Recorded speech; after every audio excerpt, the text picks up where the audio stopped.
Hey everyone, I'm Richard Gaspard, House of Worship Market Manager with PreSonus. And with me today is our Senior Product Manager, Ray Tantzen, and video producer, Preston Jensen.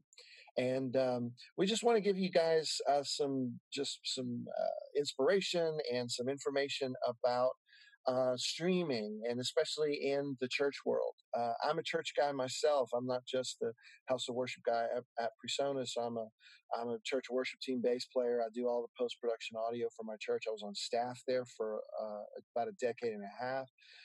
Ray's a sound guy at his church at the local campus there. We do a lot of PreSonus testing there, as you can imagine, with Series 3 being his baby. And Preston was on worship team at a church for a while, and he grew up in the church, and so we want to see churches succeed, and so we just wanted to do this. You can see we're all in our own social isolation here. Ray's rocking the guitars and the Star Wars Lego gear. Preston's got all of his stuff, and I have a curtain next to me, so I don't even know the significance of that curtain, but. Anyway, let's get started. Like I said, we just wanted to give you guys some resources and some things to think about, some things that you can put into place right now to up the quality of what it is you're doing. And so Ray's going to be talking from the audio standpoint, from the mixing standpoint, and Preston is going to be talking from the video standpoint and the connectivity there. So, first question. How do we get started from nothing? So let's say I'm a guy, I've got nothing. I've got a phone or an iPad. Preston, what do I do with no money, with practically no gear? How do I get started in the video world? I think you hit the nail on the head. I think the first thing you can use is your phone or your iPad. You can stream directly from that to YouTube, to Facebook, to Instagram Live, any of those places you can just use a phone. And that's the simplest way that a pastor or worship leader, whatever they may be, wants to just get content out there live. That's going to be your easiest way to do that, whether it is live or pre-recorded even, and you upload. And Facebook and YouTube now have the option to do premieres, which you can set a time that goes live. That way, there's free apps on the iPhone that you can edit video. You can do all of those types of things. So your iPhone or Android or whatever phone you have, that's going to be your best free option that you have at your fingertips already. So if someone's got a couple of iPhones or an iPhone and an iPad, are there some switching softwares out there that they might be able to go between the two just for a more interesting look? Yeah, so if you have a computer as well with you, a laptop, desktop, whatever it may be, there's free software called OBS, and that allows you to stream online to YouTube or Facebook and use your phone as a camera if you'd like to. So it does have to be hardwired into the device, so there is a length that you can get, how far away you can get from your computer. But yeah, you can definitely use that. They have OBS camera apps out there, all kinds of different ones.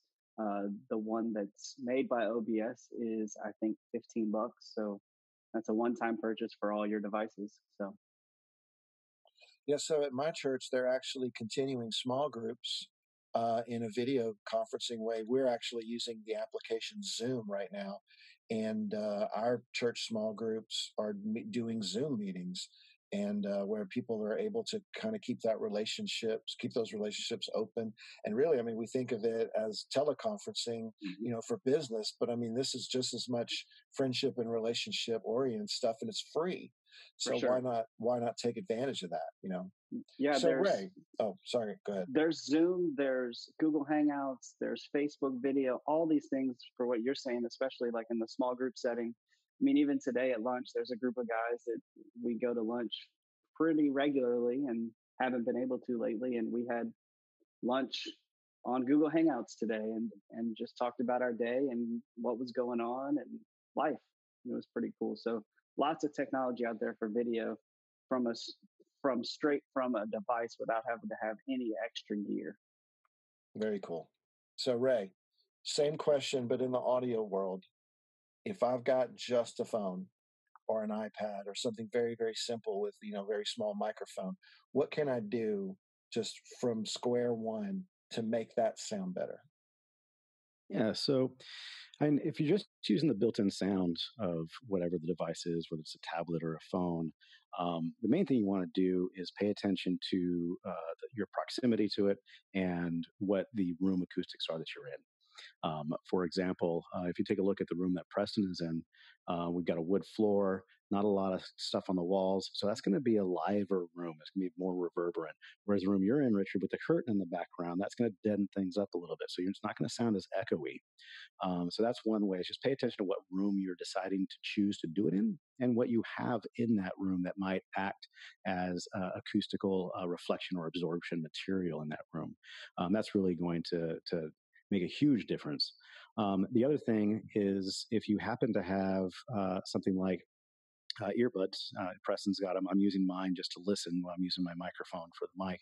If you have earbuds or any sort of in-ears or Bluetooth headset, you can use that. And if it has a Bluetooth headset that's got phones and a microphone on it, like maybe you have a gaming headset or something that can plug in or go Bluetooth to your phone, that will work to get an improved sound quality as well. And if you don't have any of that stuff and you're looking to still be able to, if you're still able to order some things, there's a lot of different options out there of microphones that are like lapel mics or just better microphones that are like boom style microphones that connect directly to your device that will give you an improved sound quality over what the built-in microphone will give you. Very cool. So let's take it up to the next level. Let's talk about simple, budget-friendly solutions. So Preston, what's the next step up from this? What kind of gear are we talking about? Are we talking about multi-camera or anything like that? Yeah, so one of my favorite companies for that, and lots of churches use this company, is called Blackmagic, and they have just released a new switcher that's pretty cool. Let me see if I can pull that up.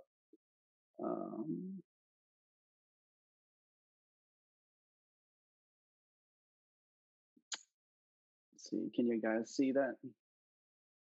The ATEM Mini. Yep. So this is the ATEM Mini. It's a pretty simple little device. It's made for kind of smaller places, and it's super portable. The really cool thing about this device, one, it's sub $300, which is killer. Has 4 inputs, 4 HDMI inputs, 1 HDMI out. Ethernet, which is very important in these times to stream and things like that. And you can have up to 4 devices. So that means you could have a couple cameras, a computer, whatever you're looking to plug in there. And the really cool thing about this, let me scroll down. This is kind of the setup it would have. And as you can see, they're going straight into the computer here. And that's because with this, it is a webcam out. So what that means is it will see the device as a webcam, which most cameras don't have that ability. So you can't just plug in any camera. I have Sony Alpha Series camera here, and you can't just plug that into your computer and go live, unfortunately. So this allows you to do that. Really cool to be able to do that. And it has audio input. It's not the best audio input. It's just a stereo input, and Ray could probably speak better to that. That's kind of the entry level switcher. So I would recommend something like that. There are other brands out there, but Blackmagic has been tried and trusted for a long time. Yeah, Blackmagic. They're a great company. They make really incredible products and very, very affordable. When I was on staff at my church, the last project I did there was to do a 4K system, and we used to joke about how inexpensive it was, and they were employing literal black magic to make it as cheap as it was. So yeah. Ray, going into that switcher, let's kind of go to the next level. Let's talk about a mixer, or hooking up to a switcher or something like that.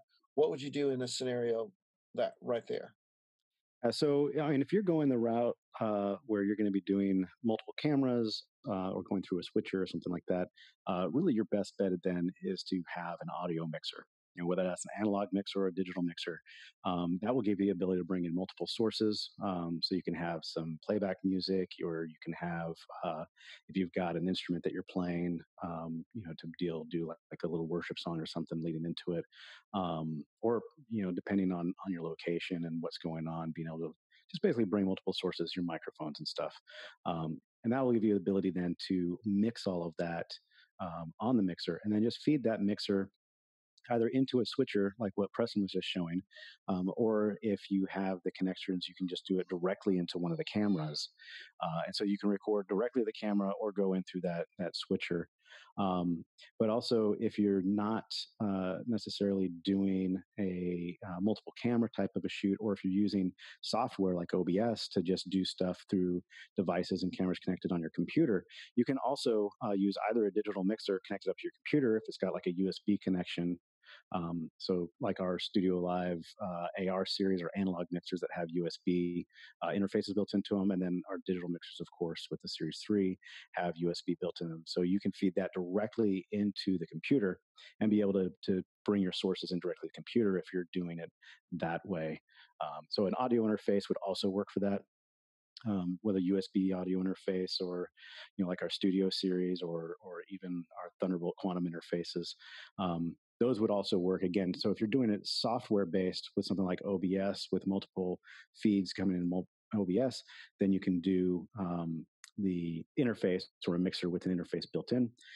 But if you're using an external switcher like the one Preston was showing, then really you want a mixer so that you can plug that mixer into the switcher. Yeah. And I did say, you can't just plug your camera directly into, but if you have a small mixer and you just want to use one camera, for your live stream, you can, there is another product and I'll share it. It's called the Elgato Cam Link 4K. So, it's a pretty cool product. This is it here. I think it's sub $200, but it just allows you to go from HDMI to USB into your computer, and you can plug in, and again, it treats it like a webcam, so you can go right in and stream, and then you could use Ray's advice to bring your audio in. And Ray, correct me if I'm wrong, but if you have a mixer with USB, you could pump that audio in through the USB, correct? Yeah, that's right. So most mixers, especially digital mixers, all have USB built in. Mixers like our analogs, Studio Live, ARC series have USB built in, so it's a built-in USB interface.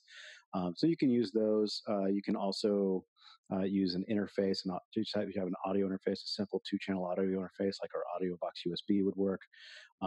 So you can get your sources into anything that's got an interface built into it, whether it's an interface or a mixer, and that would get your audio in if you're using something like that for your video. Awesome. Pretty cool. And I know we've been talking about OBS, and I'll show that real quick. To download that, it's obsproject.com. So You can download it for Windows, Mac, and Linux, which is really cool that it's supported across all platforms. Again, it's free, and it's open source, so it's constantly getting updated. Yeah, and I just downloaded this for the first time yesterday, and was just really just looking at their quick start guide, doing the auto config that they had, and then I watched the video that we posted from Joe Gilder, and after that, this afternoon I was able to do my first live stream, straight from home. So pretty straightforward to use, and some pretty cool features on it. I will say this, in Catalina, if you're using a Mac and on the latest OS, there is a little thing you have to do, and that's go into your system preferences and then security and allow screen capture from OBS. Is something that I found out recently because I couldn't figure out why I wasn't seeing certain screens. But in Catalina, there is permissions you have to allow in the system preferences.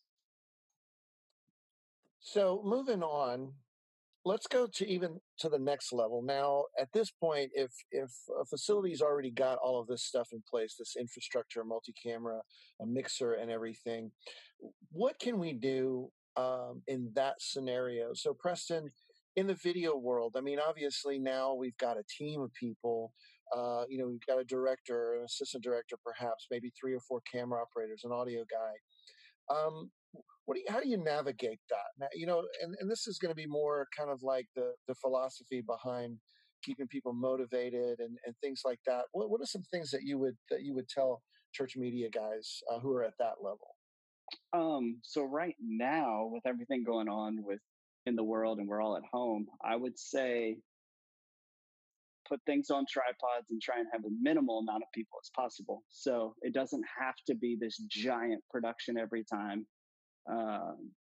Even in the mega churches at this point, I think you can make stuff look really good with a minimal amount of people. But to keep them motivated, I would say things like, look, what are we doing this for? What is the why? It's all about people's souls and the one. So let's stay on top of it. Let's stay motivated. Buy them some Starbucks coffee that they can drive up and maybe a Starbucks gift card, things like that, where they can drive up and go pick that up. That's what I would say right now. It's a awkward, difficult time for sure, but also it helps. It can get you out of the house even for a little bit to go do these things, which would be encouraging. I know to us three at this point, I feel like I've been stuck inside for a while. Yeah, I was actually at my church Sunday. My wife was on stage. There was hardly anybody in the audience, and I was actually there shooting a video showing Faderport in Studio One. And like, I got there in shorts and flip flops, and my wife was like, "Why didn't you wear actual clothes?" I'm like, "This is my chance to go to church in shorts and flip flops," and I'm taking it. So Ray, with somebody kind of at the higher level, let's talk about some more finesse things. I know that you covered some of this in a video that you did, and I know Joe Gilder, speaking of him, he just did an excellent video on live streaming from a Series 3. But what would be some kind of finer point things that you would tell a broadcast audio guy who maybe has more live experience, who's just getting their feet wet in the broadcast world, or somebody who's already got some experience? What would you say to them, kind of as some finer point things to kind of use this time to up their game? Yeah, so I mean, depending on the situation where you are in the world, obviously there's some places where you've got a don't leave home, only essentials. So you may be forced into one of these situations we spoke to earlier, even if you have a larger setup. But if you do have the opportunity to go in and use your facilities and do something like Preston was saying, throw it on a tripod, trim it down. Don't use the entire stage. Just tighten up the shots so you're still using few people but still making an impact. On the audio side of things, there's really two different things that you need to take into consideration. So on one hand, if you're that large of a production, you will have a front of house mixer. But that doesn't necessarily mean that you have a broadcast mixer as well. So if you do have a front of house mixer, you can kind of repurpose it to be used for broadcast. And so you don't need to change anything in your setup to do this. You just kind of have to change your mindset of how you're approaching the mix. So when you're mixing for live sound, you're mixing for the room. You're mixing for the people who are there experiencing it in person, and that's just not the case right now. You're not mixing for the people that are in the room. You're mixing for the people who are viewing remotely. And so what you are going to be looking at is most times everything's going to be close mic'd.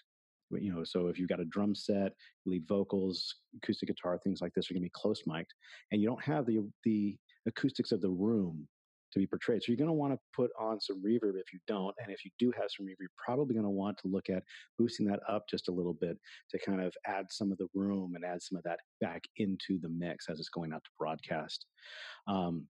The other thing is you're going to look at your dynamics differently. And even if you are a church that has a broadcast mixer, it's always good to keep in mind, how you are mixing for broadcast and keep your end medium in mind. So whether it is things that are being broadcast on TV or what is, really the trend and what's popular today, which is all the different streaming services, you have very limited bandwidth. So you don't have a lot of dynamics to play with. And a lot of these streaming services have different algorithms that are going to get placed on your audio and your video before they get shared out and get streamed out to people. So you need to keep that in mind. And one of the things that you can do for that is if you actually put processing on your main mix out or your matrix mix out, whatever mix you're using to feed that broadcast, you want to do some processing on there to kind of cater towards that audience and that medium that you're going after. So, for example, you're going to want to do a little bit of light compression to kind of get all those dynamics under control. You're going to want to take a look at how you're mixing, for example, your vocals versus your instruments. A lot of times I know, especially in the room, you tend to not turn the instruments up as much because when you're doing live sound for front of house, what you're doing is sound reinforcement. You're reinforcing the sound that's already in the room. And so you've got a lot louder vocals in the mix than you do instruments. And so that doesn't translate to broadcast. You just end up with all the vocals drowning out all of the instrumentation. And while the vocals and the message in those vocals is part of what is very important in these worship environments, what gets people motivated when they're worshiping and listening to music is the music as well. And so we don't want to lose sight of all the music and instrumentation in favor of the vocals. We want to try to get a good balance on that. So first get your mix well balanced, and then put that processing on, do a little bit of compression on the overall mix so that you can kind of get control over some of those dynamics. And then put a limiter on it. One of the things that you really want to make sure you're avoiding is hitting too loud, because then it's going to get distorted audio. And so some of the algorithms, depending on which streaming platform you're using, they're going to look at some of that first chunk of audio that you've got coming through and automatically adjust levels in the algorithm based off that. So then if it gets louder later on, you might run into a situation where you can start clipping that, even though you're not clipping your board locally. So I set a limiter on there just to catch to make sure that you don't exceed a certain level. So that's kind of the basic stuff you want to look out for. And then again, you've got the music and the worship, but then any speaking mics and vocal mics, same thing. Take a look at the levels on those. You may need to go a little bit stronger on your compression on those than you normally would for the room. Again, and the real goal of that isn't because you're not there writing faders or you're not able to turn things up and down as the dynamics change and move. It's more so that you want to get control over what is being fed into the broadcast mix. That's how, in broadcast world, if you have a broadcast setup and you have the tools to do it, there are very special metering options available. So you can monitor broadcast metering. There's a variety of different metering standards that are out there, whether it's radio or TV or streaming and things like that.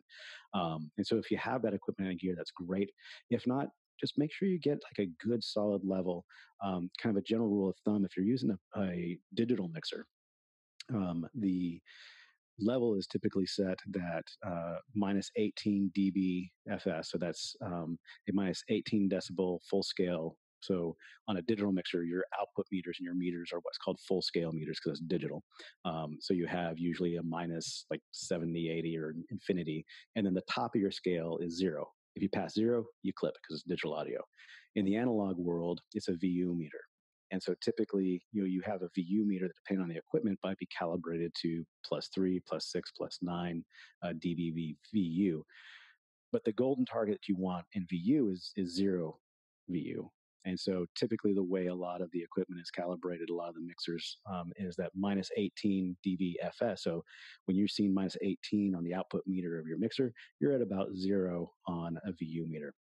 And so if that is your average level, and then you've got a limiter set so you never go cross that 0 threshold on the meter on FS, then that'll put you right in that sweet spot of having a good, strong level and without getting too high to peak.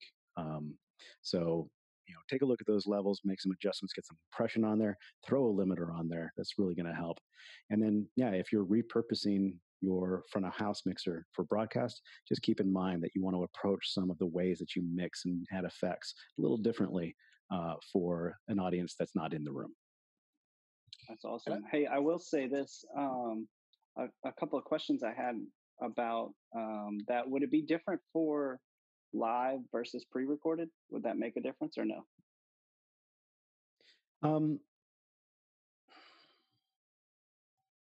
Sorry, I guess it depends on it depends on the setup. I'm just trying to think through the scenarios. I mean, in general, no, because your source material is the same either way. Right. It really just depends on the performers. What are they using for monitors? Is there, if you are if you're able to use your facilities and you're in your facilities and you utilize the front of house mix coming out of the PA to help aid in monitoring, that would be one thing you want to take into consideration that would be different from broadcasting live versus pre-recorded. Gotcha. The other thing also is if you do it pre-recorded, you always have the opportunity to go through and add some more additional processing and do more of kind of like a mastering on that audio mix where you can do some additional things on there. One of the things, especially if it's pre-recorded, you can take that audio, pull it into Studio One, and utilize some of the plugins in Studio One to do some more advanced processing and stuff on it. That would be really cool to do. Now, I will say too, as far as the video goes, so live versus pre-recorded and all of that, I had a couple of pastors reach out to me and ask me, why was it so choppy this week? My live stream was so choppy and Facebook was just overloaded. I heard on the news just a few minutes ago that online church attendance has gone up 53%. Obviously, for what's going on, that makes sense. But both Facebook and YouTube have the option to premiere things now. So it looks somewhat live. It can feel live at a certain time. That may be the best way to go if your internet's not super fast. You got to check those things out. If you have a great internet connection, then you could do it live, or even pre-record it and then go live through OBS. Those are some options you can do. I think an important thing to consider in both the video world and the audio world, is go back and watch the feed after you've done it. If your church or your whatever venue that you're working with post it on Facebook or YouTube or whatever, you can go back and watch it in perpetuity. So go back and take notes. Go back and look at what you've done camera wise. Think how could I have lit that better? Would this have worked? Would that have worked? Especially in the mix world, listen to it on a phone, listen to it through laptop speakers, listen to it in your car even. And just think, wow, okay, when the pastor started speaking, that got really quiet. And that's something that, I tend to overlook sometimes. I take it for granted being a trained engineer with experience out in the world in both studio and live.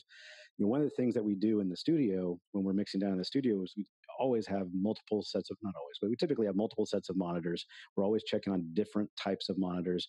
And then we're running a mix and going and listening to it on our headphones, on our earbuds, in our car. it's the same thing with what you're doing with your streaming and your broadcast mix. Listen to it on the medium of what your target audience is going to be listening to it on. Hear how that mix translates. Go back and make some adjustments and fine tune and tweak as you go. Absolutely. Great point, Richard. Thank you. So we're about ready to wrap up. I just wanted to give each of the guys just a chance for any kind of, we can call them final remarks. Hopefully this isn't the last time we hear of any of these, so they're not true final remarks. But Preston, anything else that you would want to say or add to this conversation kind of on your end? I would say if you're new to this, keep doing it even after all of this goes away, because it reaches a lot more people than you think. There's a lot of people that don't go to a physical church, but will watch something a friend shares or something like that. So I would say keep doing it even after the craziness stops in the world. Ray, yeah, totally. Add to that? Yeah, I'd say, for a lot of us, what we're doing and what we're going through, it's a new experience. We're working through trying to learn as we go. So be patient with yourselves, be graceful yourselves, give some encouragement to your team. They're struggling through it right along with you. We don't always know what's going to work out best. So we try something, maybe it works, maybe it doesn't. And just keep communication up, keep everybody's spirits up, and just keep encouraging each other. That's the main thing. As long as you keep everybody positive and walk through this together, then even if something doesn't work out as planned, or and if won't. it never does, or if something fails and you can't make it work that just right, take that, look at it together, learn from it, and try again. It's a journey, and we're all in it together. Yeah, I would dare say that a week and a half ago, coming from my perspective in the mega church market, a week and a half ago, anything other than a super slick production would not have been tolerated. But now we're in a really interesting time, and I love what Preston said. If you're new to this, just keep going after it. And kind of Ray echoed that sentiment. I think we're at a time now where the message and the content is going to outweigh the production value. And there's, again, 2 weeks ago, we would have tried to make the production value as slick as it can. And we still want to make it as good as it can be. But I think given the scenario, people can be a little more forgiving if you're not, if every camera isn't manned anymore, kind of what Preston said earlier, just get some cameras, lock them down. But that's a wonderful time for beginners to really kind of, as the more established guys are taking a step back to get simpler, the beginner guys kind of can enter in and step up. And I think it's a great time in church technology. I mean, just the fact that it's where churches are meeting now. I saw a meme that said, the doors may be shut, but the church is still going. The church isn't a building; it's people, and what a great time to be able to use the technology in audio and video, to do what we do. And so that's what I would say is just don't let the limitations that you have now be your ceiling. And just really start with where you are right now. Don't despise small beginnings. And just use that as the opportunity to really learn your craft and earn your craft. Watch other videos, watch and listen to other streams, and some of the guys who do it at a higher level, and just use this as a time to get better and better at what you do. Yeah, and reach out to those churches, because a lot of those guys who are streaming or mixing or whatever are on there watching it too to make sure it's going right and ask questions. And I would echo they're that. all very encouraging and there to help for sure. Yeah, I would definitely echo that, because we get to experience people from the manufacturer level. I talk to guys who are the smaller churches, but I also talk to folks who have recorded #1 hits on our software, and we have an amazing community of users and our customers. And believe it or not, everybody really they want to help. And so why not take advantage of that? So, and on that note, we want to help too. So as we talk through some of this technology and things, if you got additional questions about some of this gear, or there was some other things you have questions on, hit us up in the comments. Let us know what you're thinking. We're going to be continuing to doing these kind of videos and these series. So, give us some ideas, help us think through what it is that you want to know and what you want to learn, questions that you have, and we'll do our best. Be sure to also follow us on Facebook as well as our YouTube channel.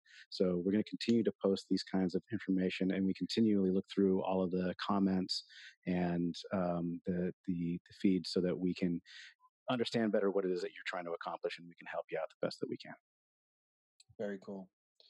Well, Ray and Preston, thank you guys so much for doing this with me today, and we want to just thank everyone out there watching.